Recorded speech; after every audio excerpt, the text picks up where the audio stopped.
Hi, good morning everyone. Today I am doing Toyota RAV4 and this is automatic and is common problem, very common problem in the transmission. This is if you can go to the diagnostic and you can check and you can see that error codes coming in a diagnostic. 0755 shift solenoid B, 0758 shift solenoid B, 0750 and 0753.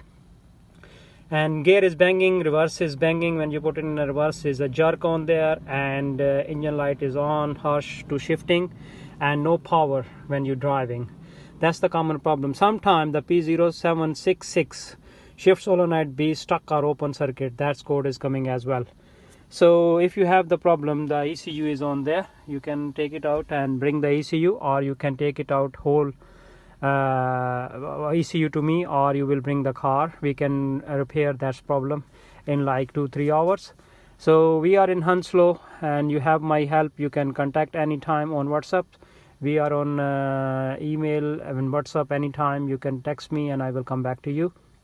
We repair all type of ECU. We are in Hounslow and my phone number is 0740 2536 382. So my name is Terry. You can see my other videos, and if you have any problems like that, so we can fix your problem in like 2-3 hours, your cup of coffee, and then you can take your car. It's better you can bring the car. We can do complete job and we'll give you the warranty on there. So you can contact me anytime. We are in Hounslow. Postcode is Tango Whiskey 33 Tango, Hounslow Motor Limited. So 167 Hanworth Road. So you can book with me and then come. We will do that job. Thanks for watching my video. Thanks. Bye.